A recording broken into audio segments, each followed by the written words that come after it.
Hello and welcome to the Alpha Sessions. I am here with singer-songwriter Rosie Ash. It's great to have you, Rosie. Thank you so much for having me. So welcome. Rosie is an up-and-coming singer-songwriter, as I just said. She plays the acoustic guitar and she busks all around London. She was recently a finalist at the Mayor of London gigs last year. So we're really looking forward to hearing about your music and what you have been up to. So tell me, Rosie, when did it all start? Has music always been a part of your life, or is it something you discovered quite recently? So I started playing like classical music when I was sort of 6 or 7, and I learned every instrument under the sun because I didn't know what I wanted to play. So I started off on trumpet, then started learning violin, and I was that kid who was always bored, so I literally just always wanted something new to do. So I did trumpet, violin, gave up on trumpet, started learning saxophone. I learned the harp at one point. Piano, but yeah, once I came to university, that's when I got into like the songwriting and the guitar playing. So that was about 3 years ago now. Wow. It takes a lot of skills to do all those different instruments. Not at the same time. No, that's true. One woman band. Yeah. I quite like that. And so what's so special about the acoustic guitar that made you want to stick with that? I think it's just because it's the easiest to write on for me. Because when you've got chords going and you can play around with it, and it's just easier to go with. I write a little bit on piano as well. But yeah, a bit hard to sing along with the violin or saxophone. Yeah, I can imagine. Yeah. It does take even skill, I suppose, to sing and play the guitar, though. That's a skill I've always admired in people. Yeah, I think so. To do both, wow. So who are your musical influences? We actually had this question coming from Twitter. It was from Mandrew. But I'd love to know, when you sit down, you write a song, what are your musical influences? I saw this question and I was thinking about it. Nice. And I think my answer changes every week, and especially depending on which song I write, like what mood I'm in. But I think I've grown up listening to Joni Mitchell non-stop, and I feel like her stuff always is just brilliant, and I feel like that's always really inspired me. In terms of more recent stuff, I feel like I love the Tom Odell keys stuff is so good. I think that made me want to write on piano. And also I just absolutely love the arrangements of like Laura Mvula and like that sort of orchestral sound with the depth to it. I just absolutely love. So anything like that is just right up my street. Wow, that's really diverse. I like that. Is it something that you've picked up over the years, or do you like having a sort of niche that you follow through? That might be quite important sometimes as an artist, to have your USP sound. Or are you always looking for sort of new things? I think I'm always listening to new stuff. I'm like avid Spotify user, and I love their Discover Weekly playlist. It's always so good. And I love listening to the new stuff on that and sort of figuring out what I do like, what I don't, what kind of weird stuff I like, and what is a little bit too kooky for me. So I think all of that kind of goes into my more recent stuff, and playing around with producing as well definitely is sounding weirder and weirder by the day. You're growing as an artist, you could say. Yeah. Amazing. So you were a performer in your childhood, as you mentioned, and now you love to concentrate on songwriting. For you, what's the difference, and what do you prefer doing? I will always write songs. I know that. Because I sort of completely quit performing once I got to university, because I used to get really nervous before performances, didn't enjoy doing it, and it just wasn't really worth it for me.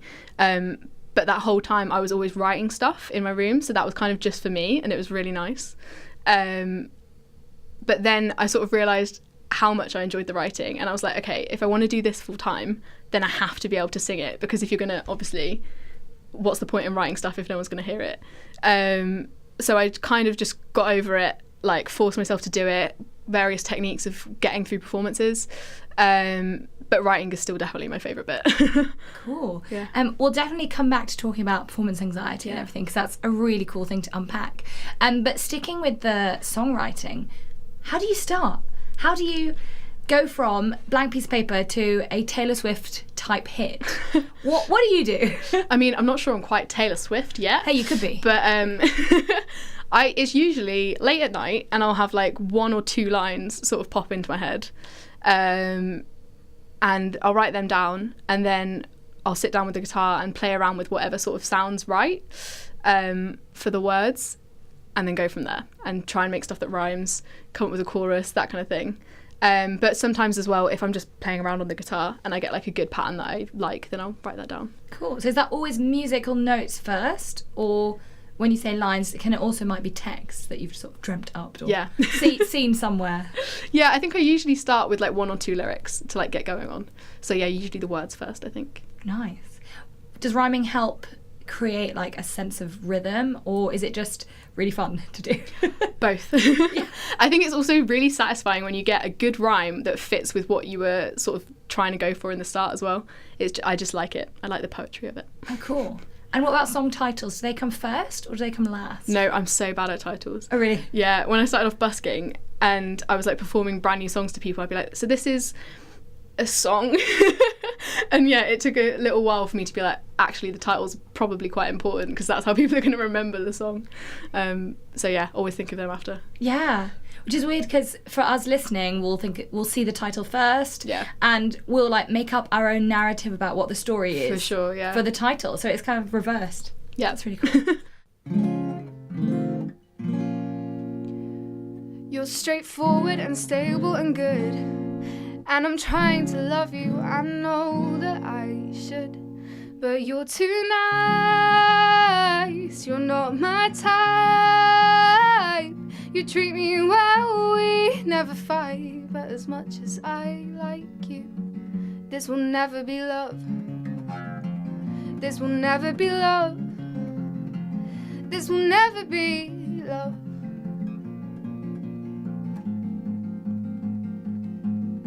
You meet me in a dodgy Shoreditch bar. I'll kiss you 'cause I guess you've travelled far. And you buy me a drink and you hold the door, but I don't even know what I came here for.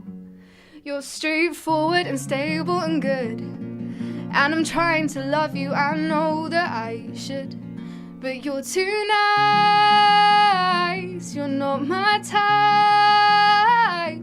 You treat me well, we never fight, but as much as I like you, this will never be love. This will never be love. This will never be love. This will never be love.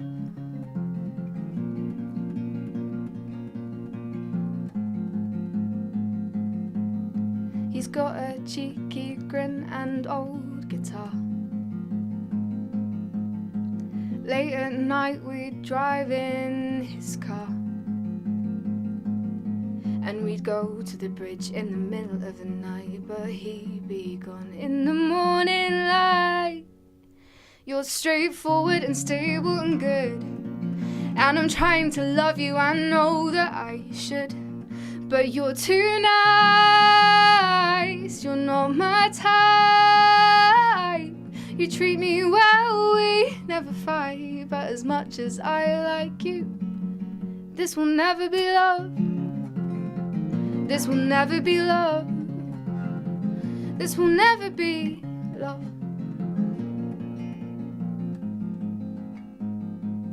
You're straightforward and stable and good, and I'm trying to love you. I know that I should. The Alpha Sessions.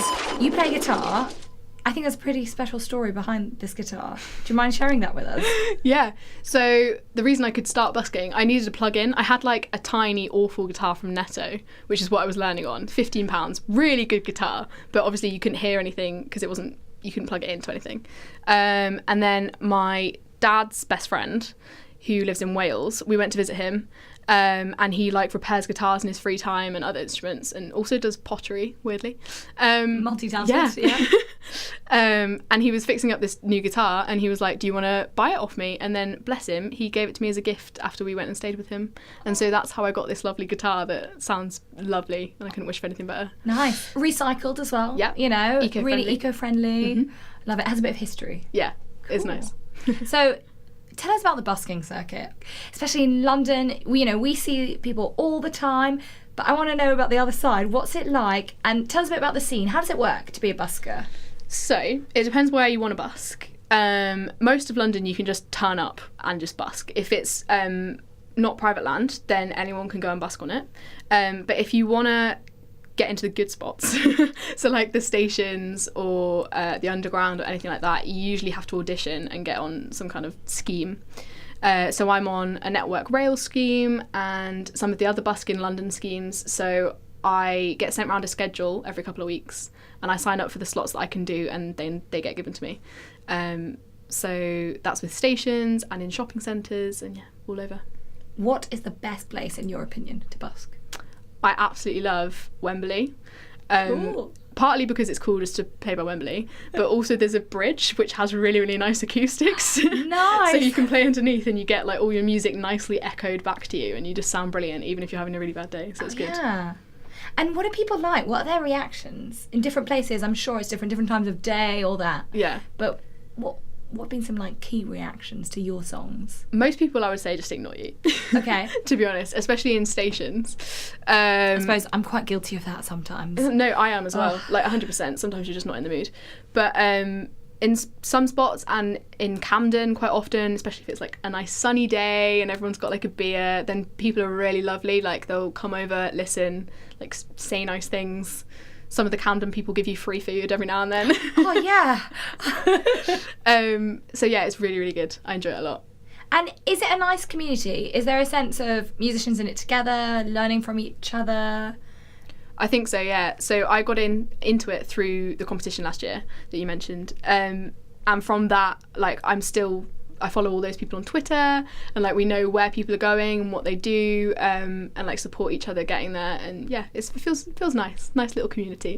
Yeah, I bet. That's really nice. Do you think busking's really important to London's musical scene then? Do you think completely has a place? 100%. Yeah, them and open mics, I just think you get such diverse music and such like brilliant musicians who are just out there on the streets every single day, and some of them are fantastic. I think it's important. Feels like there's a lot of love for it as well. If you're doing it at an open mic or a busking, when you're voluntarily putting yourself out there, you've got to have the biggest heart for it, the biggest passion. And it's freezing cold and you've been going for 2 hours and someone comes over and gives you a coffee and you're just like, yes. Thank you. Yeah, it's good. And what are your favourite moments that have happened? And then your strangest moments? Favourite? I think probably just people coming over and chatting to you afterwards and being like, there was this one old woman who was like, I was walking off with all my kit and I'd been like going for 2 hours and I was a bit cold and like hungover, and this woman comes over and taps me on the shoulder and I was like, oh, what do you want? And she goes, you sound like a young Joni Mitchell, and like obviously one of my favourite artists. She was like, just keep going, and I was like, oh. So that was brilliant. That was like, and it came at such a good time as well. Like I was sort of getting a bit tired of the circuit and it was a bit cold, and like she came over and said that and it just gave me another little burst. Oh. It was good. And what about the weird moments? I've had some people who just give me like dirty looks, especially in stations. Oh. But anyway, they're fine. Whatever. I can just carry on. They're just getting on with their day. Yeah. They don't realise. And also, I was playing at a shopping centre. I think it was in Stratford. And there was all my songs are quite slow, quite sad, quite chill. And one guy comes over and he's just headbanging and like would not stop dancing for about 4 songs, so about 15 minutes. And he's just like dancing all in front of the stage, like going for it, and I was like, is this guy okay? Like, can he hear what I'm playing? So yeah, interesting. I'm sure he loved it. It was bringing him to a different world. Yeah. You know, that is completely what was happening. So you're telling me you just graduated from university. Whoop! Do you think it was quite good for you to have go to a normal university, study something that wasn't, music, and have music as a passion on the side? Or was it quite hard when you want to perform all the time and write songs all the time to get on with your, what we might say is real life? So I think the first year of university, because that was when I sort of was like, no, don't want to do music, makes me too stressed, never mind. That was really good for me because there was absolutely no pressure to play whatsoever. So I was genuinely just writing and playing for me. And I think if I hadn't had that break, like a proper break, then I wouldn't have realised how much I love it. But then second and third year, when I was getting back into it and all I wanted to do was like busk and write and go around, then it felt like uni was in the way.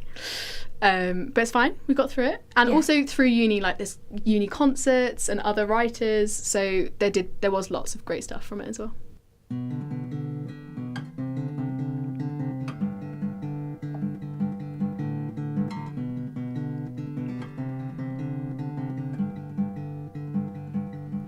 Been a couple of parties since we last spoke. No more late night phone calls or drunken jokes. But it's got cold in the time you've been away. So just for tonight, would you stay? One last time I'll think of you. One last time I'll let you in. Maybe it's tonight, maybe this feels right, maybe it's not fate. Just a boy and a girl reaching out a hand in the dark.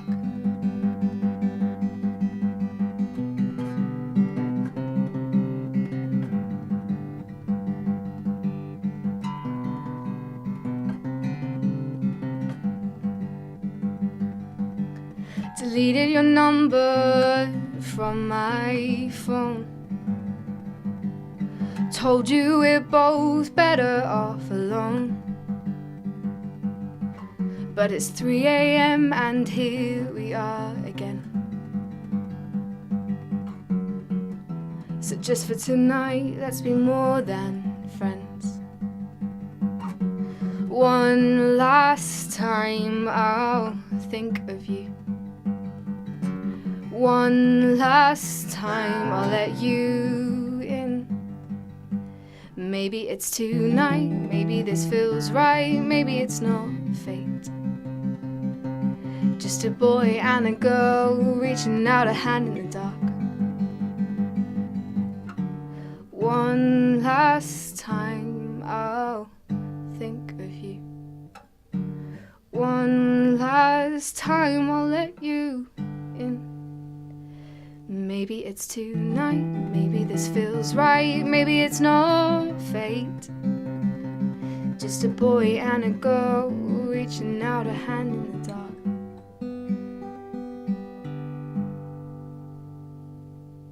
The Alpha Sessions. You talk about anxiety and performance and all that, and Rosie has written this really cool blog post. It's on womenscrushmusic.com, and it is about performance anxiety. And we were talking in the studio that actually it's a topic that not a lot of people talk about. It might be a bit taboo, you know, but in your research and, you know, in people that I know, people actually really do suffer from nerves, from being scared, a lot of anxiety. So can you tell me a bit about why you wrote the article, why it's really important to you to get the voice out there? Yeah, like you were saying, I think it's just not talked about enough.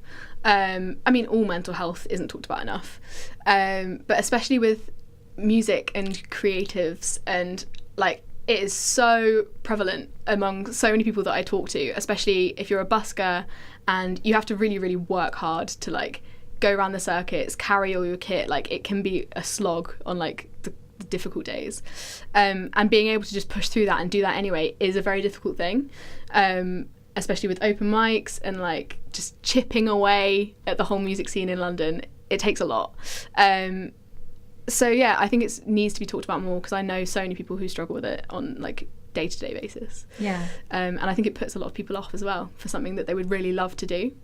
And so yeah, if it was talked about more people could get involved. Yeah. So we'll talk about it now. What was your personal experience? You mentioned before that it kind of stopped you when you were going to uni, and you kind of put it aside because you didn't want to deal with that stress. But how have you come back to it? What changed? So I signed up for that competition last year, and I was like, right, 2 weeks, I'm going to play every day in public, and I'm just going to do it. And I didn't care how stressed I was going to be. So by that point I was like, right, I need to be able to play. So I got myself to like some open mics with the mindset that like if it went wrong I could just never ever go back to that open mic and it'd be fine. So I did that, but also for me, like a lot of sort of visualizing techniques, and I did a lot of Googling. Yoga really helps me, having less caffeine and like all sorts of that. And then once I'd got used to it and I was in the process where it didn't make me as stressed anymore, suddenly it was a whole lot easier. So yeah, I think it's just about like breaking the barrier for me. Okay. Yeah. but taking it seriously as well. I mean, you did research, you did like technique, so treating it seriously and thinking, what can I do? Well, I just knew I could not walk up on a stage, especially because with your voice, like my voice shakes if I'm like really, really stressed. So I physically cannot do it if I don't sort it out. So I just had to like figure out what works for me to make myself more confident. And what about 10 to 15 minutes before the performance? That's, I mean, in people that I know, that's like the crunch point. You know, they're either going to run out the building or they're going to be great. What would you say to someone who had that problem, or you know, what do you do in those 10 minutes when you're waiting to go on, but it's not you yet? And for me, I have a playlist which is like it's my pre-gig bop playlist is what I call it. So it's just music that like really gets me in the mood, and like I think of those artists and how cool they look, and I'm like, yeah, I'm going to be like that, and I just convince myself that I'm going to be brilliant, even if it's all going to go terribly. Also deep breathing, really, really good. 10 seconds of deep breathing just instantly like relaxes everything. So a little mixture of that, and also just talking to friends and just trying not to overthink it too much, and then suddenly you're up there and you're doing it and it's fine. And then it's over. And then it's over. And also if you play it wrong, like no one cares. They won't remember. Realising that is just such a moment, and you're like, oh, cool, no one cares. Yeah. It's fine. Does it change for you if someone you know is in the audience? Is that good? Is that bad? A little bit. Yeah, actually, yeah. I did one gig in the Canvas Cafe in Shoreditch, which was really lovely, but all my friends came. And suddenly I was like, oh God, I'm really nervous, because like most of them haven't heard all the songs that I've written. And a lot of them have like met the people that they're about and stuff like that. So suddenly I was super nervous again, but it's fine. They didn't care. Ooh, so you delve into other people's life stories to make music. Do you like to do it in a sort of secretive way, or do you have? I think I'm subtle, but I definitely have friends where they're like, "Oh, I know who that's about." Like when I write a song, but you need to keep them guessing. You know. I know. I need to be more obscure. No, I like it. It's going to keep them interested. You know. Yeah. They should be interested anyway. They're your friends. Yeah. Cool. So you are singing songwriting right now, but do you think in the future you want to perform or you want to write? I mean, you could do it all. But... Yeah. I think definitely write. Like, that is what I will always be writing songs. I just know, like, I will always do it because I need to. So if I could make that into a career, that would be awesome. But obviously I need to perform in order to do that. But I think writing is still the part of it that I love. I do now enjoy performing. But yeah, writing's where my heart is. So who would be your dream collaboration or you writing for? Ooh. At the moment, I'm obsessed with Troye Sivan. Oh, yes! And his music. I totally know who he is, because actually he was in a film series that I watched as a kid. Oh, really? It was about this South African boys' school, because he's, I think, South African. And then he popped up as this like big pop artist a few years ago. I was like, oh, you've grown up a lot. I know you. Yeah, no, his new stuff I'm absolutely obsessed with, and it's all like a little bit weird, and I love that. So yeah, something like that would be great. Something where, because his stuff is obviously very different to mine, but it's like still got that sort of spooky, angsty pop feel, and I think that's the dream. Like if I could write something that sounded as good as that, then yeah, that'd be good. Nice. And what about a dream venue for your songs to be performed in?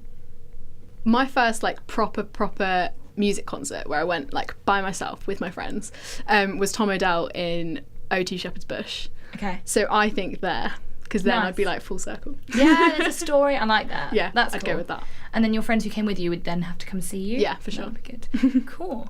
So last question now. Okay. It's been so great to have you.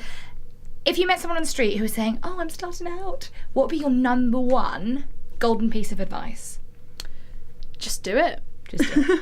I think so, yeah. Like, get out on the streets, write it, play it, and just from now be like, yep, I'm a musician, that's what I do. Yeah. And just go for it, because I think that's the only way to do it. You just have to try it and see what happens. Well, with your confidence and your optimism, I'm sure that you will go such a long way. Thank you. Thank you, Rosie. It's been so great to have you on the having me. Sessions. It's been great. And people can find you online, right? Yeah. At Rosie Ash Music? Yeah, on everything. Yeah. Cool. All your platforms. Mm-hmm. Awesome. Thank you so much. Great. Thank you.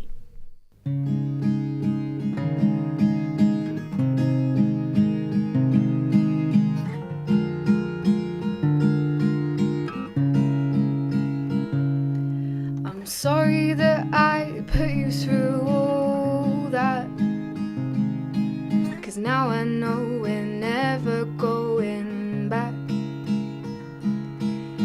parts of me that I wish just weren't there. If you want to walk away, I guess that's fair. Can we start again?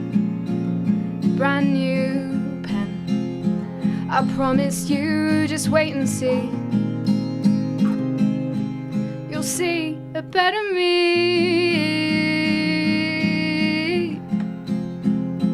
A better me.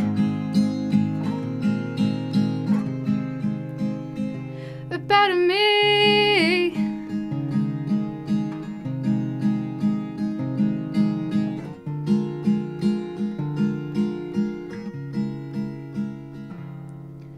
Imagine if I'd met you now right here. You'd never know the me that made mistakes. A Hollywood hello, no hint of fear. Let's just rewrite the past, that's all it takes. Can we start again? Brand new pen. I promise you, just wait and see. You'll see a better me.